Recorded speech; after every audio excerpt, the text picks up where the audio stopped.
Alright, what is up guys? Welcome back to the channel, and in today's video I'm going to make a quick video about Wuthering Waves. Just my thoughts and opinion on playing the game for the past about 16 hours. I have 16 hours of in-game playtime. I am level 28, I believe. Let me just check real quick for you guys. So yeah, I am level 28, just hit level 28. I'm still going to be streaming this game. We're currently on day 2. And just my thoughts and opinions on the game, and do I think this game is going to be the Genshin killer? No. Let's just get that out of the way first, right? So is this game going to be the Genshin killer? No. I think people trying to make every game the Genshin killer is very cringe. Is this a Genshin competitor?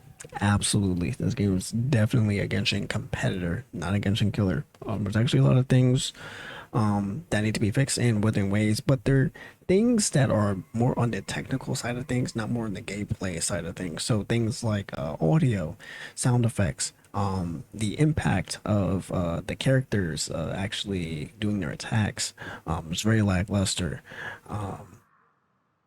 Maybe make it a little bit louder. Cutscenes not having voice acting, sound effects not working in certain parts of the map.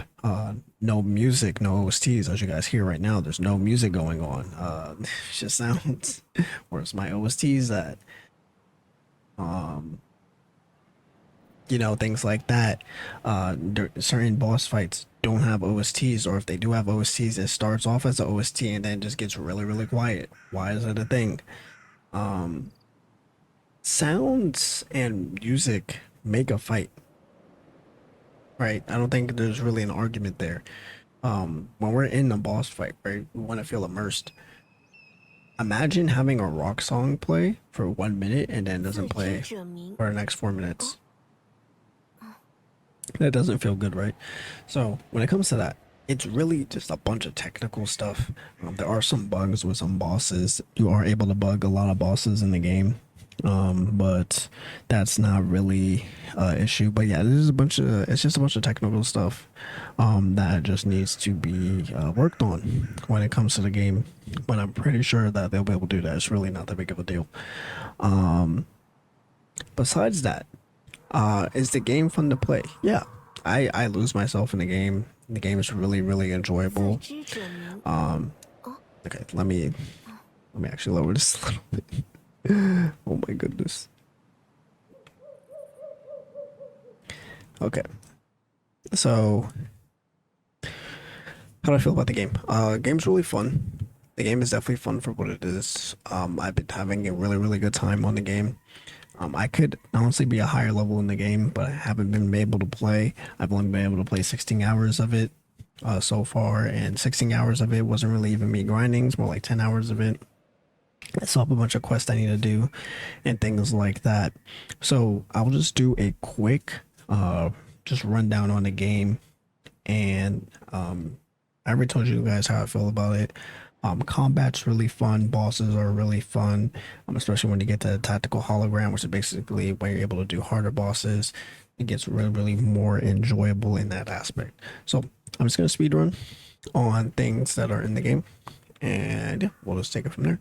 So going into your team, basically, you are able to have 3 characters within one team comp, and then we have something called the outro skill detail. So basically what this is when you have a QTE, and what QTE are is basically a quick time event where you're able to switch out your character. Now when your team member is being switched out, what it does is that each character does have their own thing that they'll be able to do. So with Jianjin, basically when she is switched, she'll have the resonance liberation damage increased by 30%.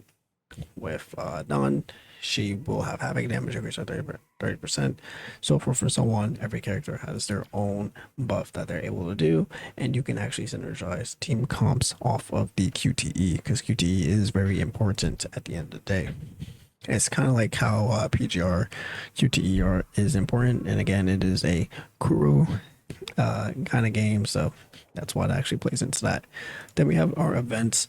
When it comes to events, haven't really been able to play the game, and if you check my live stream, I've only been playing for a total of 16 hours.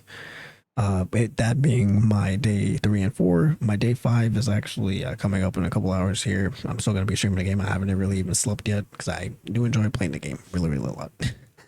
But we have the Awakening Journey, max level 45.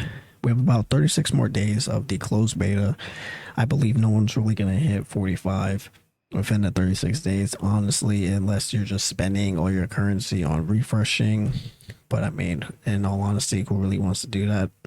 I don't think anyone really wants to spend all their currency on refreshing. I think everyone's kind of summoning right now. But there's no point in going past level 35 when it comes to that. And I will explain that a little bit. Then we have Rumbling Shadows is basically getting rewards for doing Abyss. And then we have our simulation, which is like the roguelike game mode. Basically, you clear stages and you get buffs. And then this is just a total things that you are able to do. Okay, so let's go into the menu really quick. Again, we're going to speedrun this. We basically have the store. Store has the monthly, which is $5. We have the packs here. The cool thing here is that we actually have level up packs. Apparently the last level up pack is 80, so I'm assuming level 80 is actually the last level for this game. So we have level 30. I think a lot of people will probably be level 40 by the time that beta ends, probably level 50. Unfortunately, level 50 and level 40. Level 40 gives you 10 crystal solvents, so basically helps you refill your stamina. So I mean, that's good. But I was like, there's no more summons. Yeah, they kind of lose out on their summon value. Kind of sucks, but for the first 30 levels, they do give you some summons, and then you're able to actually exchange. Cool thing about this, they actually allow you to get 2 dupes. Really, really good for free to play. Meaning that for free to play, if you actually save up, you only need to pull four dupes for your character. Now again, as I say, only 4, right? Yeah, RNG at the end of the day. But again, you're able to exchange for 2 dupes. So honestly, that's really, really good. And then we have the normal exchange. Now we have 3 different currencies. So it's going to be a standard currency, the weapon banner currency, and the event banner currency. And then it refreshes in 7 days. I believe it refreshes every month. So I'm saving up my currency to end up doing more summons. And these are the 3 right here. I should have just showed this actually. But as you can see, has a person icon in here for limited, and then a weapon icon here, and then it's just the normal that you can use on the regular banner that we do have. And then you can actually do some payments here. I believe we can actually spend on this beta test. I believe China gets refunded. I don't think NA gets refunded or any other server. And yeah, so let's see. Pioneer Podcast is basically Battle Pass, self-explanatory. Everyone knows what a Battle Pass is in gacha games. If you don't, then you just don't play gacha games. But it's literally in every single gacha game known to existence at this point. Basically, purchase levels, and you can also get a weapon at level 30. Then we have the summons here. Now, summons here, long story short, basically for the rate up banner, it is a 50-50 chance to actually get the character. And then for the weapon rate up, it's 100% chance to get the weapon, both for pity 80, and then standard banner is also pity 80, and then regular weapon banner is also pity 80. So everything's also pity 80. Same rule applies to all the banners. It does pity carry over? Yes, absolutely, pity does carry over. All right, I'll go into Resonators last. We're going over team Databank. So Databank, long story short, what Databank is basically Pokemon. So Pokemon, your Pokédex, or people that play Power World, Paldex, right? Since Power World is taken by storm lately. Basically, what this is that you're actually able to capture enemies. You're actually able to capture enemies in the game when you actually defeat them, and your enemies are actually used as gear. Your enemies will have stats, so they'll basically have a main stat line and a sub stat line, and they'll basically have a gear set effect as well. And you're able to farm them on infinitely on the overworld map, and go into other people's co-ops and farm them as well. They cost no stamina at all whatsoever, so amazing. And there are stamina dungeons that are able to give you gear sets if you don't want to farm the overworld monsters as well, to make it which one's more efficient for you. The real goal here is to actually get to level 15 because you will unlock legendary highest tier um, monsters you are able to capture, and you can use those for your gear sets. And then the quality goes from green, blue, purple, gold. Okay. I believe I'm not missing any rarity there, right?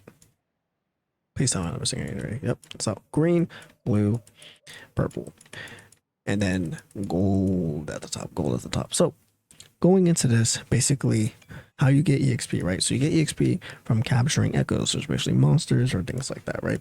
So these are called echoes. Now, when you are capturing an echo, the cool thing about this, right? You get EXP for every rank of the echo that you get. So, you know, this is green, rank 2 is green, rank 3 is blue, rank 4 is purple, rank 5 is gold.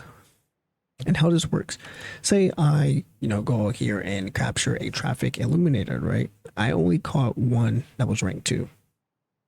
That's 10 EXP.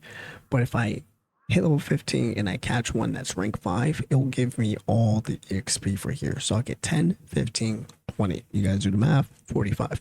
So you'll get 45 rank EXP in total for capturing a rank 5. You don't have to capture one by one. If you capture the highest rarity, it'll give you EXP points for the entire thing. So I'll get an extra 45 here for 110. Really, really good. Now, it is a 20% chance to actually get the drop rate, just to, you know, making sure you don't actually abuse it. So even at level 20, it is, you know, 20% chance. And then the absorption probability for it to be enhanced still has to be increased as well to that 100%. And then you also have the effects here, so you guys are able to actually see what set effects there are, what they're actually able to do, and then what enemies apply to that set effect when you are farming them. Okay, now then we have our tutorials. Our tutorials, you know, they're like in every game now, basically just teaching you how to play the game. And then you have your guidebook. Now your guidebook will have your dailies here. It will also have so it's a guideline. So it's basically a guideline quest for more EXP, more materials, things like that for you to level up. And then we also have the what do you really call this? It's more like the overworld formatting. So you basically have your material dungeons where you basically able to farm materials for enhancements. You have the EXP dungeon to have the boss challenges, which is basically used to actually get materials for ascending your characters. Then we have the tacit fields, which are for gear sets. So every tacit field has 2 gear sets that you are able to farm there. Then we have the weekly challenge, which is basically one per week that you are able to farm for to get the elite material to use for skill upgrades. And then we have tower adversity, which is basically an abyss. And as you can see right here, there's 0 out of 24. Those are stars. The first one is 0 out of 12, and the next one is 0 out of 24. Then we have tactical hologram. Tactical hologram is actually the bosses that you'll see in Overworld, but harder. They're way harder. You actually get the legendary version of them if you are able to beat them, and you can use them for your gear.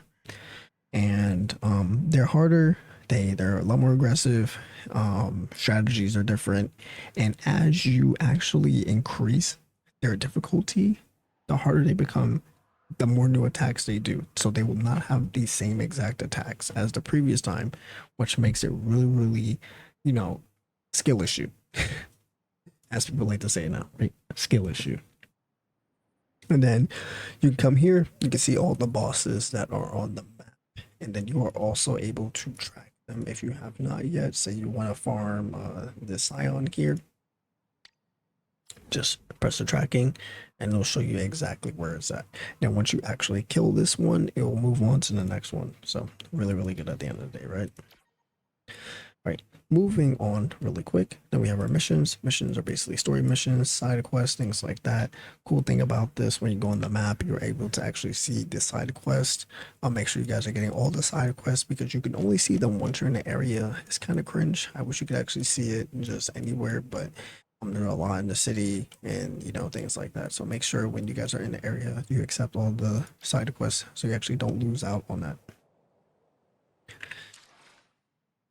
All right, then friends list, typical friends list. Then we have our trophies. Trophies is basically you just clear a task in the game and then you get currency for it.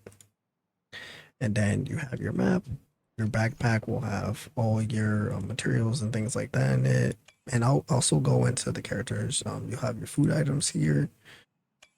Add materials, upgrades, things like that.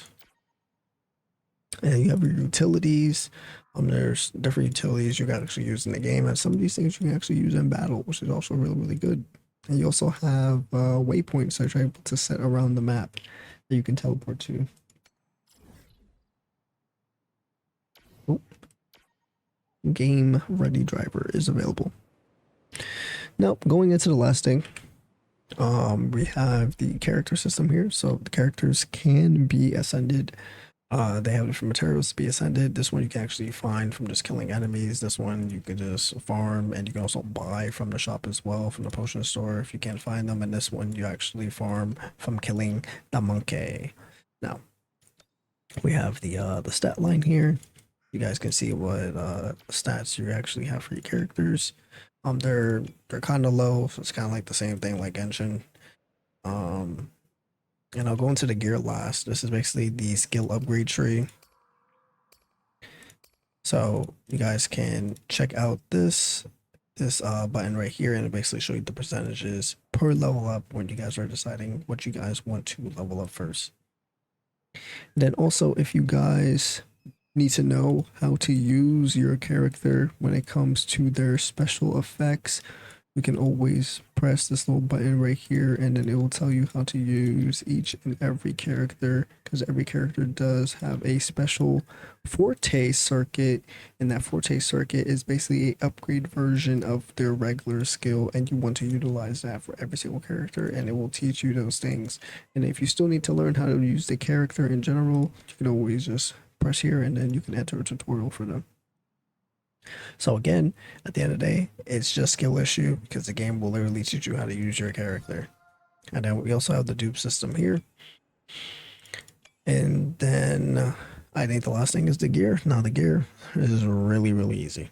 Really, really easy. But obviously it's not easy for everyone. So we have your stat line here. Basically you can see what stats are being increased from your gear. And it's only your gear. So when you guys check from this page, from the main page, this page is only the stats you're getting from gear. All right, then you have your set effects as well.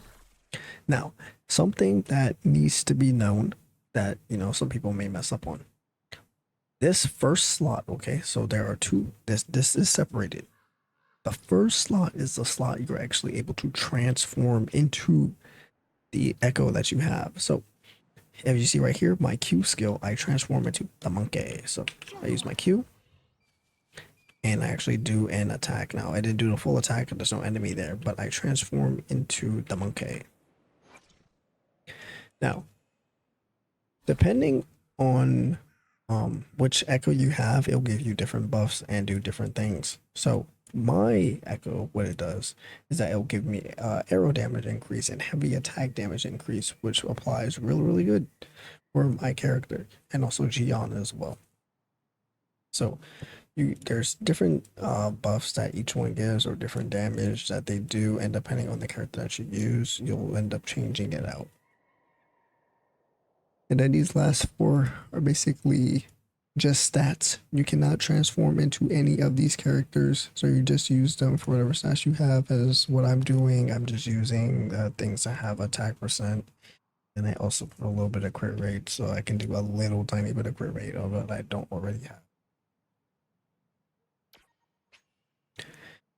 And that's pretty much it about gear. Oh wait, no, and then for gear, basically, every 5 levels you'll get a new substat, and you cannot reroll these substats. So if you guys mess up, that's it. You gotta get a new piece of gear and try again. But yeah, that's pretty much overview about the game. Um, Level 35 is really the end game. There's no reason to get past level 35 for a closed beta test, right? Obviously, later on, it'll matter.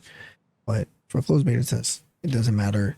Once we all get to level 35, we'll all be at the same place, just because level 35 is where you're able to unlock the highest difficulty for the tactical programs, or tactical holograms, my bad.